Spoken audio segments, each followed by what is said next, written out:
Please, Mummy, can I have something to eat? No. Why? Because you've had enough already. Because I've got to get me fags.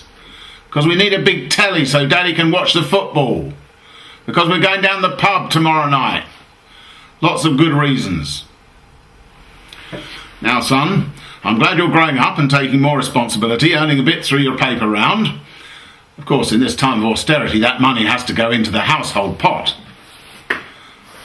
Can't I have something to eat now from my own money?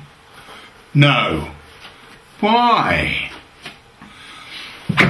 Do you remember the trumpeting of localism and how local people would be able to take decisions about how they wanted their own money spent on local services?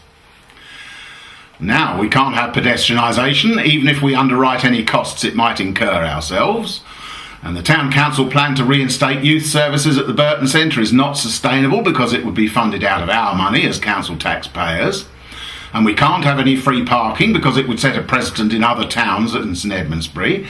And the local people who are apparently going to spend our money from now on for us are to remain unaccountable by meeting in private. How has this fiasco come about?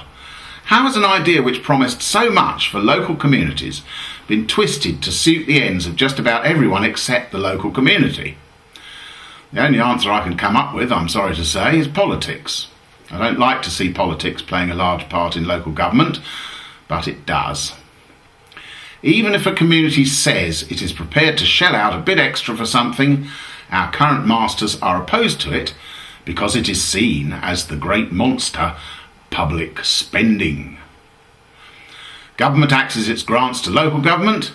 Suffolk County Council and St Edmundsbury Borough Council in response axe our services while freezing council tax. At the bottom of the pile are the town and parish councils, who nobody much bothered about until recently. Their share of council tax was tiny in comparison with the others. But as services have been cut, residents in smaller communities have looked to them as the last line of resistance. The government thought that when faced with having to pay more locally for local services, residents would complain and force councillors to spend less. They didn't reckon on people being prepared to pay more for specific things they wanted. Well, if that happened, there would be public spending again, and little holes in the austerity dam would start to leak. And local government's even more frightened. If this caught on, little places like Haverhill might, through paying a bit extra themselves, end up with some things that were better than their equivalents in important places like Bury or Ipswich. They might even become attractive. So everyone is running around as hard as they can go, blocking all the escape routes. The result is a form of central control that is far more insidious and disingenuous than what we have had traditionally. In the past, like a small child, if we wanted something, we were told it was impractical, impossible, illegal, unviable, or anything else you can think of. Now we have an option on some pocket money to buy it ourselves. We still can't have it, and the only explanation left is the parent's last resort. Because I say so.